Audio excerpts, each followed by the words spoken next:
Good morning. পরীক্ষা প্রস্তুতি YouTube চ্যানেলে তোমাদের সকলকে আরো একবার ওয়েলকাম। এখন বেশ কিছু বিষয় নিয়ে কথা বলতে চলেছি, তাই প্রথম থেকে ভালো করে শেষ পর্যন্ত ভিডিওটা দেখবে।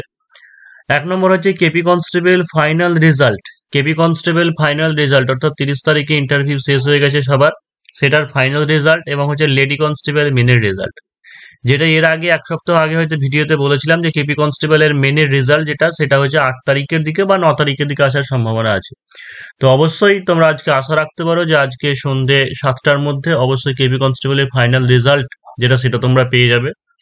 সেই সঙ্গে হচ্ছে লেডি কনস্টেবলের মেনের রেজাল্ট যেটা সেকেন্ড উইকে দেওয়ার কথা ছিল, অর্থাৎ 12-13 তারিখের দিকে বা 16 তারিখের দিকে বলেছিলাম যে ম্যাক্সিমাম, সেটাও মনে হচ্ছে যে লেডি কনস্টেবলের মেনের রেজাল্টটাও আজকেই পেয়ে যাবে, অর্থাৎ দুটো রেজাল্টই আজকেই পাবলিশ হয়ে যাবে বলে মনে করা হচ্ছে। এটা একটা গেল। 3 নম্বর যেটা, সেটা হচ্ছে কেপিএসআই এর ব্যাপারে, অর্থাৎ কেপিএসআই প্রিলি পরীক্ষা যেটা হলো 2024-এ 28শে জানুয়ারি, সেটা নিয়ে কিছু কথা। অর্থাৎ প্রিলি পরীক্ষা যেটা হয়েছে, জানো যে ব্যাপক হারে অনেকেই বলছে যে কোশ্চেন লিকের ব্যাপার, সেটা দেখাও গেছে, প্রমাণ হয়েছে। কিন্তু এই বিষয়ে কিছু প্র্যাকটিক্যাল দিয়ে আমরা ভাববো, বাস্তব বোধ বুদ্ধি দিয়ে কিছু জিনিস বিচার করব। 1 নম্বরটা হচ্ছে প্রিলি পরীক্ষা যেটা, সেটা হচ্ছে আনসার কি। এটা আনসার কি অবশ্যই তোমরা এই ফেব্রুয়ারি মাসের 3rd উইকের মধ্যেই পেয়ে যাবে। ফেব্রুয়ারি মাসের 3rd উইকের মধ্যে কেপিএসআই প্রিলির আনসার কি তোমরা পেয়ে যাবে। মেনের জন্য হয়তো খুব একটা বেশি সময় পাওয়া যাবে না, তবে রেজাল্ট এখনই আসছে না, কম করে তোমরা ধরে রাখো যে 2 থেকে 3 মাস টাইম লাগবে, অর্থাৎ 3 মাস অন্তত দেরি লাগবে। অর্থাৎ জানুয়ারিটা বাদ দাও, ফেব্রুয়ারি, মার্চ, এপ্রিল, এপ্রিলের লাস্টের দিকে বা মের প্রথম দিকে রেজাল্ট আসবে কেপিএসআই এর। তো সেই হিসাবে হাতে যেটা সময় আছে, কম করে 5 মাস মোটামুটি সময় আছে মেন পরীক্ষার জন্য। তো সেই জন্য যারা এখনো প্রিপারেশন ঠিকঠাকভাবে শুরু করনি, তোমরা জোরদার প্রিপারেশন শুরু করে দিতে পারো কেপিএসআই এর মেনের জন্য।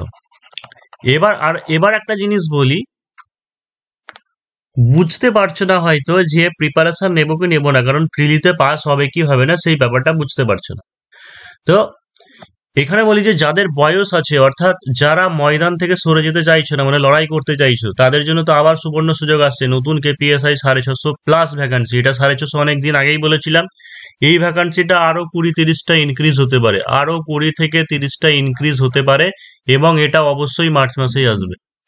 এর একবার বারবার বলেছি ডব্লিউএপি কনস্টেবল বা হচ্ছে কেপি কনস্টেবল, অর্থাৎ ফেব্রুয়ারি মাসে সেটা আসছেই 12,000 বা 3,500, কারণ ওটা অনেকদিন আগে আসার কথা ছিল, জানুয়ারিতে বলেছিলাম, কিন্তু কিছু কারণের জন্য, অর্থাৎ তোমার ওই ইডব্লিউএস বা অন্যান্য কোনটা কত ক্যাটাগরি করা হবে, যেমন এখন সিভিকদের জন্য 20% সংরক্ষণ করা হচ্ছে, এই বিভিন্ন জিনিসের জন্য, ওই সমস্ত আইনি জটিলতার জন্য দেরি হচ্ছে, কিন্তু ওটা তো অবশ্যই আসবে, ওটা বলে বলে কান পচে গেছে।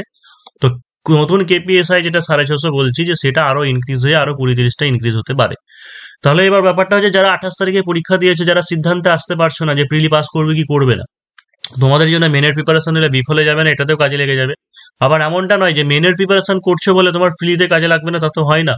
তার কারণটা হচ্ছে ম্যাথ, রিজনিং আর জিকে। ম্যাথ, রিজনিং আর হচ্ছে জিকে, এটা সব জায়গাতেই কমন আছে। অর্থাৎ এখানে জিকে করলেও তোমার প্রিলিতেও কাজে লাগবে, এখানের ম্যাথ রিজনিং করলে ওখানেও তোমার কাজে লাগবে। কারণ ম্যাথগুলো সে এখানে ডেসক্রিপটিভ ওয়েতে প্র্যাকটিস করবে, সেই ডেসক্রিপটিভ ওয়েতে প্র্যাকটিস করা মানেও তো তোমার অনেক উপকারে লাগা।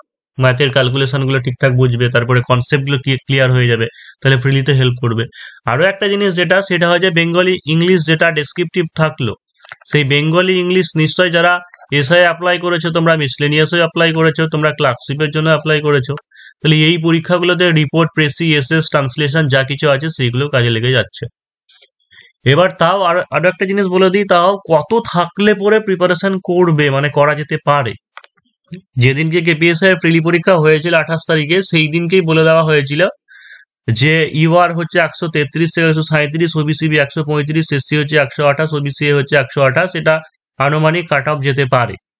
তো কোশ্চেন লিকের যে ব্যাপারটা, সেটা অবশ্যই যে হয়েছে সেটা সবাই জানে, সেই বিষয়ে অবশ্যই পদক্ষেপ নেওয়া হচ্ছে স্টুডেন্টদের পক্ষ থেকে বা আমাদের পক্ষ থেকেও। এই ব্যাপারটা নিয়ে মেল করা হয়েছে, তোমরা জানো, অনেকে ভিডিও করে বলেছিলাম, সেই সঙ্গে সেটা অফিসে গিয়েও এই বিষয়ে কথা হবে।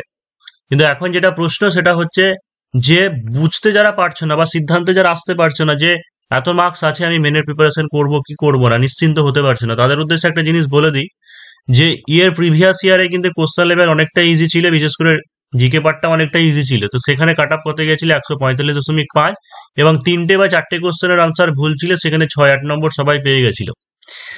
এবারে কিন্তু এরকম তো কোনো কিছু হয়নি, বা হতেও পারে হয়তো কোনো কিছু কোশ্চেন যদি ভুল টুল থাকে সে পেতেই পারে। কিন্তু সেইভাবে যদি ফ্রি যদি পেয়েও যায় 3টে 4টে, বা যদি এবারেও যদি ভুল থাকে, তাহলে মার্কস সবাই পেয়ে যাবে। কিন্তু যে কথাটা আমি বলতে চলেছি, যে যেহেতু এবারে লেন্দি ছিল অনেকটা, মানে ম্যাথ এবং হচ্ছে রিজনিং যেগুলো খুব ক্যালকুলেটিভ ছিল বা লেন্দি ছিল, তো সেই কারণের জন্য ম্যাথ রিজনিং এ আমার মনে হয় যে সমস্ত ক্যান্ডিডেট যারা 35 থেকে 37টা করেছে, মানে ম্যাথ রিজনিং টোটাল মিলিয়ে 35-37টা করেছে, সেটা একটা ভালো কর আমার মনে হয়। কারণ যে ওই সময়ের মধ্যে, ওই টাইমের মধ্যে এত বড় বড় ম্যাথ, সেই ক্ষেত্রে 35-37টা, তার বেশি খুব কম জন করতে পারবে না বলছি না, খুব কম জন করতে পারবে। এবার জিকে তে কম বেশি সবাই হয়তো দেখা যায় যে 35-37 করলো, তাহলে হচ্ছে বেশিরভাগ ক্যান্ডিডেটের মার্কস আমার মনে হয় যে 35-35-70, বা আমি আরো কিছু নম্বর ধরে নিলাম যে 75, 75টা কোশ্চেনও ধরে নিলাম যে 75টা কোশ্চেন 2 নম্বর করে হচ্ছে 150 মার্কস পাওয়া। এবার এই 150 মার্কস তো আর সবাই পাবে না, 150 মার্কসটা তো সবাই পাবে না। হ্যাঁ, অনেকে বলছে যে হ্যাঁ, অনেকে আগে থেকে কোশ্চেন মুখস্থ করে নিয়ে চলে গেছে। এবার এইটা আমরা বাস্তব বোধ বুদ্ধি যদি প্রয়োগ করি, তাহলে এই ব্যাপারটা আমার মনে হয় যে খুব জোর হলে 150 থেকে 200 জন ক্যান্ডিডেট এরকম থাকতে পারে, হতে পারে, যে তারা কয়েকদিন আগে থেকেই হতে পারে, মানে যেটা শোনা যাচ্ছে আর কি, যে প্রসেসের ব্যাপারটা যেভাবে হয়।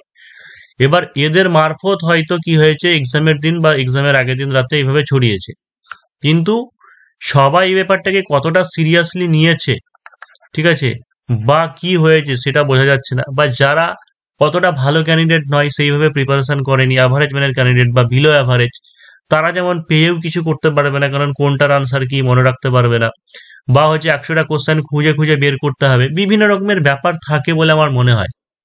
আর যারা ভালো ক্যান্ডিডেট, ধরে নিলাম কোনো ভালো ক্যান্ডিডেট দেখেছে, তো ভালো ক্যান্ডিডেট এক ঝলক দেখলো, তাহলে হয়তো যেগুলো তার মনে থাকলো সেইগুলো এমনি সে পারতো, যেগুলো সে দেখেছে সেইগুলো সে এমনিই করতে পারতো, তো দেখে তার লাভ হলো না।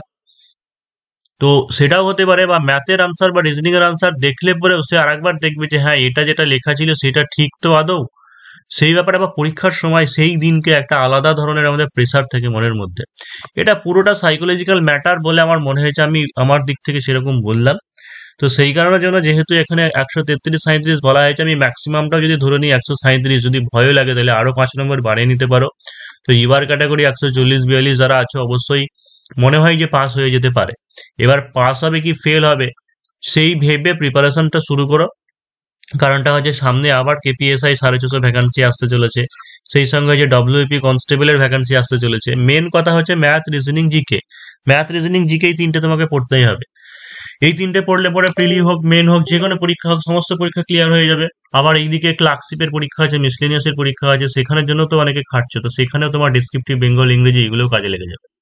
তো আমার মনে হয় যে যাই হোক না কেন, বা যারা ধারে কাছে আছে 130, 35, 40 এরকম ইউআর ক্যাটাগরি, তোমরা প্রিপারেশনটা কন্টিনিউ রাখো, জিকে ম্যাথ রিজনিং পড়ো, প্যারালালি সেই সঙ্গে রাইটিং স্কিল যেগুলো আছে সেগুলো আস্তে আস্তে লেখা প্র্যাকটিস করো, অভ্যেস করো।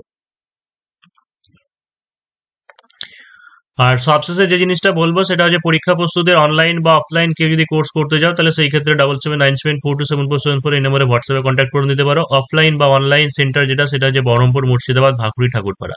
হ্যাঁ, আরো একটা জিনিস বলা হচ্ছে যে আমি কাউকে ব্রেন ওয়াশ বা এরকম কোনো কিছু করছি না, কারণ যেটা অ্যাডমিশন যে যা হবে নিজের সিদ্ধান্তে অ্যাডমিশন হবে, এমনটা নয় যে এটা বলা হলো মানে অ্যাডমিশন করতে চাইছি নাম্বার কম বলে বা কিছু বলে, সেরকম নয়। যে যেটা অ্যাডমিশন হবে নিজের সিদ্ধান্তে হবে।